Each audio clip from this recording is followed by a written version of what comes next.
बिस्मिल्लाहिर्रहमानिर्रहीम अस्सलामुअलैकुम। आप पाकिस्तान डेली न्यूज़ देख रहे हो। मेरा नाम है अब्दुल रहमान। नाज़रीन, आज 12 मार्च है, पहला रोज़ा है। आप सब लोगों को जो है रमज़ान मुबारक हो।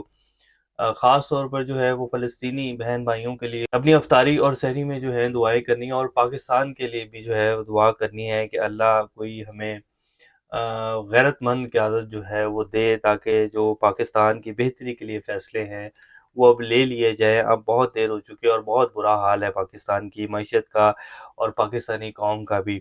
तो ये दुआएँ जो हैं वो लाज़मी कीजिएगा। आज की कुछ लेटेस्ट अपडेट्स ही आपके सामने रखेंगे। इमरान खान साहब की जी कल साइफ़र केस में समाअत हुई इस्लामाबाद हाई कोर्ट में। अलीमा खान साहिबा जो है 2 रुकनी लार्जर बेंच ने समाअत की जी। चीफ जस्टिस आमिर फारूक साहब और जस्टिस मियां गुल हसन औरंगज़ेब साहब, जिन्होंने जो है 2 से 3 दफ़ा साइफ़र केस का जो ट्रायल किया जा रहा था अडयाला जेल में, उसको कलअदम करार दिया। तो जस्टिस आमिर फारूक साहब जो हैं वो इस केस को लंबा चलाना चाहते हैं। जैसे हमने मियां नवाज शरीफ साहब के साथ उनकी तस्वीर भी आपकी स्क्रीन के ऊपर चलाई थी कि वो कितने जो है वो बड़े प्यार से उनको सलाम कर रहे थे, और जिस तरह का उनका बॉडी लैंग्वेज थी और जो उनके फेस एक्सप्रेशन थे, साफ नज़र आ रहा था कि वो यही कह रहे थे उनसे कि जी मियाँ साहब कोई और साडे लैक खिदमत होवे तो दसना।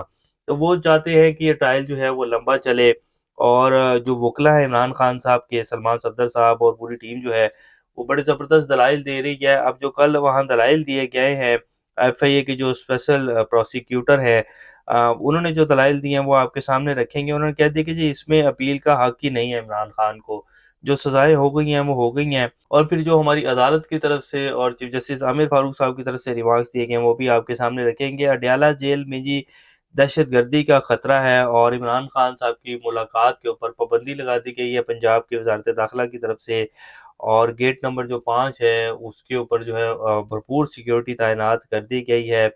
ये तीसरी खबर है जी अब दोबारा जो चलाई जा रही है कि जी अडयाला जेल में दहशतगर्दी का खतरा है। और अब इसके साथ-साथ जी हुकूमत नहीं चलती नज़र आ रही। ये फैसल वावड़ा साहब भी रात को प्रोग्राम में बैठे हुए थे काशिफ़ अब्बासी के। उन्होंने तो कहा कि जी अगले 15 दिन तक जो है वो शहबाज शरीफ साहब का कच्चा-सट्टा जो है वो निकल आएगा, और हमने कहा था कि जी हुकूमत जो है वो 3-4 माह तक जो है इससे ज़्यादा नहीं चल पाएगी। अब इस हवाले से क्या होने जा रहा है, इसके बाद हुकूमत चलती नज़र नहीं आ रही है जी। और बड़े-बड़े जो तज्ज़िया निगार हैं वो भी इसी उस चीज़ को जो है वो लेकर चले हैं, लेकिन हुकूमत इतनी जल्दी जाएगी नहीं जी। इस हवाले से कुछ डिटेल्स हैं जो आपके सामने रखेंगे। इससे पहले अगर आप लोगों ने चैनल को सब्सक्राइब नहीं किया तो रेड बटन को प्रेस कर लें और बेल आइकॉन को भी प्रेस कर लें, ताकि लेटेस्ट अपडेट्स आप लोगों को मिलती रहें और ये जो हमारा ताल्लुक है ऐसे ही जुड़ा रहे। सबसे पहले जी इमरान खान साहब के हवाले से कल शाह महमूद कुरैशी साहब भी इसी केस में जो हैं वो सज़ा काट रहे हैं, तो उनकी दरख्वास्त के ऊपर जी कल समाअत हुई, और चीफ जस्टिस आमिर फारूक और जस्टिस मियां गुल हसन औरंगज़ेब के ऊपर बेंच मुश्तमिल था जी। बानी चेयरमैन की जो बहनें हैं कमर अदालत में मौजूद थी। पाकिस्तान तहरीक इंसाफ के चेयरमैन बैरिस्टर और गौहर अली खान और रहनुमा अली मोहम्मद खान भी कमर अदालत में मौजूद थे। एफआईए प्रोसिक्यूटर हामिद अली शाह का बानी पीटीआई और शाह महमूद कुरैशी की अपील पर एतराज़। ये अपील काबिल समाअत ही नहीं है, मुझे 15 मिनट दलाइल के लिए दिए जाएँ। एफआईए प्रोसिक्यूटर हामिद अली शाह, आपको अपील पर एतराज़ है तो आप अदालत को बताएँ कि क्यों काबिल समाअत नहीं। Chief justice Islamabad high court. Official secret act के तहत अपील का हक नहीं है। एफआईए प्रोसिक्यूटर हामिद अली शाह वो कहते हैं कि जो ऑफिशियल सीक्रेट एक्ट के तहत ये मुकदमा चलाया गया और इसी के तहत उनको सजा दी गई है, तो इसमें इनको अपील का हक ही हासिल नहीं है। अदालत ने हामिद अली शाह को ऑफिशियल सीक्रेट एक्ट पढ़ने की हदायत। एफआईए प्रोसिक्यूटर ने ऑफिशियल सीक्रेट एक्ट का नोटिफिकेशन अदालत को पढ़कर सुनाया। साइफर केस में पाकिस्तान क्रिमिनल लॉ तरमीमी एक्ट 1958 का नफाज किया गया है। FIA prosecutor code of criminal procedure 1958 act का निफाज भी सिर्फ ट्रायल की हद तक होगा। तो वो कह रहे हैं कि जी 1923 और 1958 में जो ये ऑफिशियल सीक्रेट एक्ट बनाया गया था, इसी के तहत ये मुकदमा चलाया गया, और इसमें इमरान खान साहब को अपील का हक ही हासिल नहीं है। Code of criminal procedure 1958 act का नफाज भी सिर्फ ट्रायल की हद तक होगा। और ये वो कह रहे हैं कि जी कोई इनको जो है वो अपील इनका हक नहीं है। तो इनकी ये जो दरख्वास्त की गई है कि जी सज़ाएँ जो है वो ख़त्म की जाएँ और ज़मानत दी जाए, इसको आप कैंसल करें। फिर जो सलमान सफदर साहब हैं, उन्होंने जो दलाइल दिए, उन्होंने कहा कि प्रोसिक्यूटर ने कहा है कि इस सज़ा के खिलाफ अपील सुनी ही नहीं जा सकती। कानून की ये दानिश नहीं हो सकती कि अपील को सुना ही नहीं जा सकता। सज़ाए मौत के खिलाफ अपीलें क्या हाई कोर्ट में दायर नहीं की जाती? प्रोसिक्यूशन ने दरख्वास्त ज़मानत पर भी कहा कि दरख्वास्त ज़मानत सुनी ही नहीं जा सकती। बाद में तफसीली दलाइल के बाद तय हुआ कि दरखास्त ज़मानत सुनी जा सकती है। चीफ जस्टिस ने पूछा, आप क्या कहते हैं कि ऑफिशियल सेक्रेटरी एक्ट पर कोड ऑफ क्रिमिनल प्रोसीजर का इतलाक होगा? इस पर सलमान सफदर ने कहा, बिल्कुल अप्लाई होगा। जस्टिस गुल हसन ने कहा कि FIA प्रोसिक्यूटर ने अपीलों पर बुनियादी एतराज़ उठाया है। हम पहले बुनियादी एतराज़ को सुनकर फैसला करेंगे और जो है इनको यानी कि प्रॉपर टाइम देंगे, उसके बाद जो है आपको भी सुनेंगे।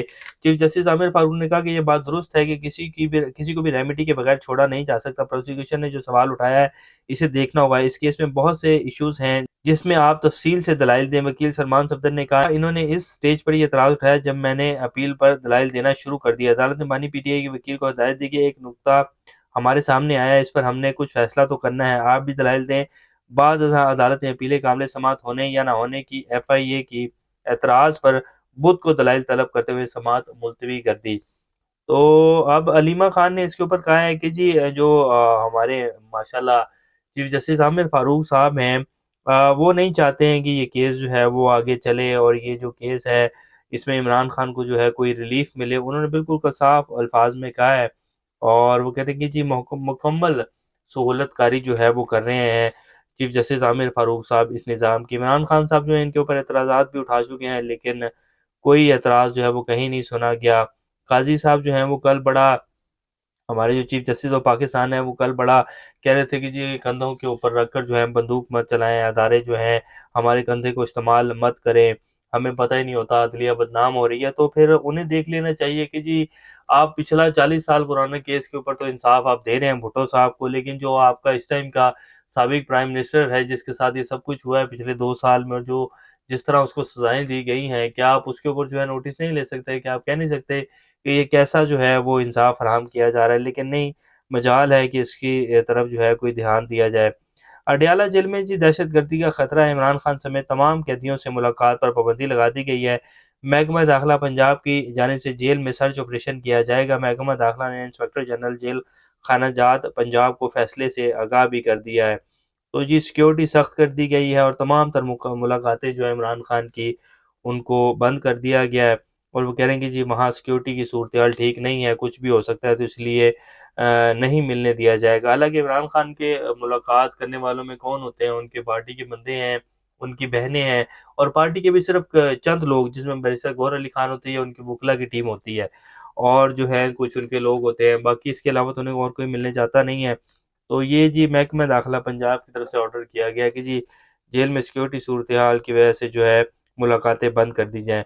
शहबाज शरीफ साहब ने कल जो है दोबारा जरदारी साहब से मुलाकात में उनको कहा है कि जी आप काबीना में शमूलियत इख्तियार करें, सारा बोझ हमारे ऊपर ना डालें, कुछ जलालत जो है वो खुद भी अपने नाम भी करें।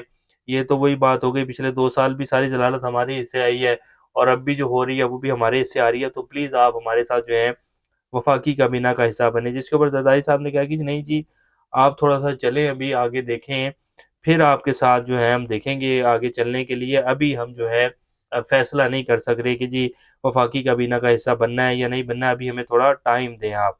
ब्लूमबर्ग ने जी नए जो हमारे वज़ीर ख़ज़ाना हैं, क्योंकि नई वफाकी काबीना जो है उन्होंने हल्फ़ उठा लिया, जिसमें से तकरीबन 90% वफाकी काबीना जो है वो सारी फॉर्म 47 वाली है, जिसमें वज़ीर इत्तलात जो हैं अता तारड़ वो भी फॉर्म 47 वाले हैं, राणा तनवीर भी फॉर्म 47 वाले हैं, एहसन इकबाल साहब भी फॉर्म 47 वाले हैं और इसी तरह अलीम खान साहब जो हैं वो भी फॉर्म 47 वाले हैं। तो तमाम तर जो काबीना के बड़े-बड़े ओहदे हैं, वो सारे ही तकरीबन फॉर्म 47 वाले हैं। तो उन्होंने जी हल्फ़ उठा लिया। इसी तरह हमारे शहबाज शरीफ साहब भी फॉर्म 47 वाले ही हैं और उन्होंने जी हल्फ़ उठा लिया है। वज़ीर ख़ज़ाना साहब जो हैं वो टेक्नोक्रेट हैं, तो उनके ऊपर जी ब्लूमबर्ग कह रहा है कि जो नए वज़ीर ख़ज़ाना पाकिस्तान के आए हैं, इनकी जो तैनाती है उनको ब्लूमबर्ग मस्बत करार दे रहा है और अब हम IMF से बात करने जा रहे हैं। नए वज़ीर ख़ज़ाना जो है मोहम्मद औरंगज़ेब साहब, उन्होंने ऐलान भी कर दिया कि जी पाकिस्तान अब IMF का पैकेज लेने जा रहा है, क्योंकि ये नागुज़ीर है और इसके बगैर पाकिस्तान आगे नहीं चल सकता। हुकूमत जी ये जो अब ईद के बाद तहरीक शुरू होने जा रही है, मौलाना फजल रहमान साहब नहीं मान रहे हैं, वो किसी भी प्रोसेस का हिस्सा नहीं बने हैं। GDA भी कह रही है कि जी ये बिल्कुल धांधली हुई है, फिर ANP है, फिर जो है वो जो बलूचिस्तान की पार्टियाँ हैं, अख्तर मिंगल साहब वाली है बा पार्टी, वो भी यही कह रहे हैं कि जी ये तो बहुत गलत हुआ है, ये तो नहीं होना चाहिए था। महमूद खान अचकज़ई साहब, तो अगर ये तमाम लोग इलेक्शन के ये ईद के बाद सॉरी इकट्ठे हो जाते हैं और तहरीक चलाते हैं, तो फिर तो जी हुकूमत किसी सूरत नहीं चल पाएगी, ये इम्पॉसिबल है। इसीलिए फैसल बावटा साहब ने भी रात को कहा कि जी 15 दिन बाद ही जो है सूरत-ए-हाल सामने आ जाएगी। लेकिन जितनी मेहनत की गई है इस हुकूमत को बनाने के लिए और जितने पापड़ पेले गए हैं, लगता नहीं है कि इतनी जल्दी ये हुकूमत को जो है गिरने दिया जाएगा, क्योंकि इसी में मुफ़ाज़ है निज़ाम का और इसी में जो है सारी बेहतरियाँ हैं, इसी में बक़ा है। तो लगता नहीं है कि इस हुकूमत को इतनी जल्दी गिरने दिया जाएगा और फिर मौलाना फज़ल रहमान साहब हों या बाकी ये जितनी भी जमातें हैं जो अभी इस टाइम शोर मचा रही हैं, सिवाय इमरान खान और पीटीआई को छोड़कर, ये सारे वही लोग हैं जो पुरानी तनख्वाहों के ऊपर काम करते रहे हैं। मौलाना फज़ल रहमान साहब को आज से पहले नहीं पता था कि क्या हो रहा है, एस्टेब्लिशमेंट क्या करती है। इसी तरह महमूद खान अचकज़ई हों या जो है अख्तर मेंगल साहब हों, जिन्होंने अभी 16 माह पहले जो है वोट डाला था पीडीएम को, तब इन्हें जो है एस्टेब्लिशमेंट की जो है वो फैसले और एस्टेब्लिशमेंट के डिसीजन जो है बुरे नहीं लग रहे थे। तो अब जो बुरे लगने लगे हैं, तो इनमें से बहुत सारे लोग तो ऐसे हैं जो पुरानी तनख्वाह के ऊपर भी काम करने के लिए तैयार हो जाएँगे।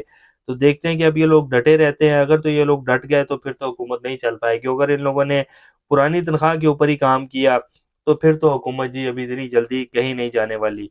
तो ये अभी की कुछ ताज़ा तरीन सूरत-ए-हाल है। अपना और अपने का ख्याल रखिएगा। अल्लाह हाफ़िज़।